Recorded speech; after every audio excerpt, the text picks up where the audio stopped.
A little bit over a year ago, I posted the first video about my favorite lenses of that time. I used the Sigma 18-35, a Lumix super zoom lens, and a couple of Canon FD lenses. Now, a year later, a lot has changed, so let's get into it. Shortly after releasing that video, I purchased the Sigma 50-100 because I really missed out on that focal range. It's basically the bigger brother of the 18-35, so the choice was easily made.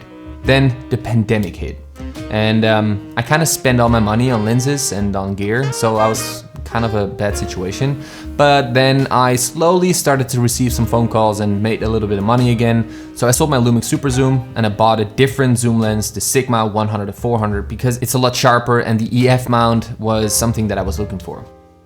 As I was shooting more and more with that tele lens, I really started to enjoy that kind of filmmaking, because walking around in nature and capturing moments that people normally don't see with their own eyes is kind of interesting. And that lens really took me outside, because the first week I owned that lens, I was outside for more than 50 hours just to get that shot of that fox. I don't know if you guys remember, but here it is.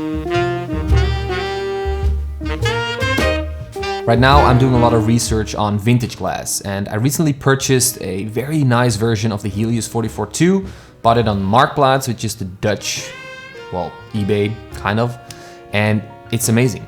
It's so small, it has such a weird effect on the bokeh, and its full manual controls were something that I really was looking for. So from that moment on, the vintage lens search was real.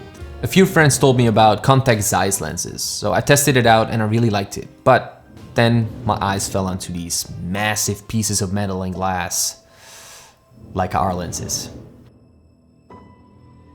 It became an obsession. I searched all over eBay to find the best pieces, the best sellers, the best serial numbers, but something inside me told me to wait, and I did. Until a friend called me up and he told me that he was selling his set, unmodded, clean as a whistle.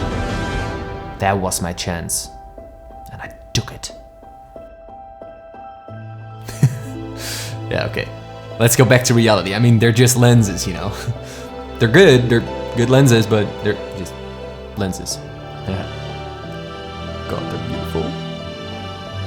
The good thing about owning a set of Leica R lenses is that they can be used in so many different occasions. You can shoot commercials with it, documentaries, YouTube videos, short films, you name it. And maybe even a more exciting part of these lenses is that they are rising in price. Because of the demand of these lenses and the quality they produce, people are interested in them, just like me.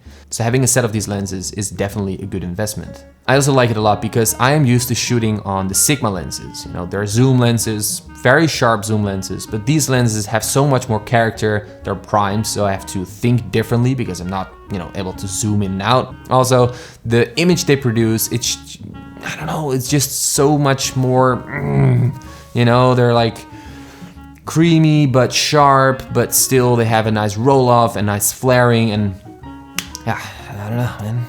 Anyway, let's take a look at how I modded these lenses. I got a full transformation kit from Cinemod that includes an EF mount, a front step-up ring, a front cap, a rear cap, and a focus gear. And it is a lot of fun to do, so let's have a look. I'm going to put the EF mount on now, but I'm also going to declick this. There are some drawbacks of declicking the lens, so make sure to read the description before you attempt to do this. Take off the original mount, then also take off the smaller sort of black ring in the middle. Take both of them out. And then slowly take out this little tiny ball. The ball goes into these grooves that makes the clicking sound whenever you change the aperture. Put back the original Leica mount, make sure that the red dots align. Then put back the black ring, make sure to put it back in place so that the holes align. Put these tiny screws back in.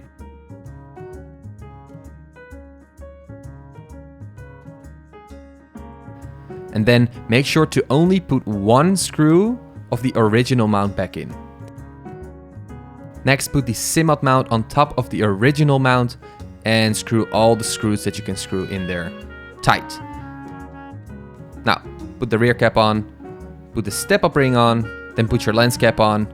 Next, we're going to install the focus ring.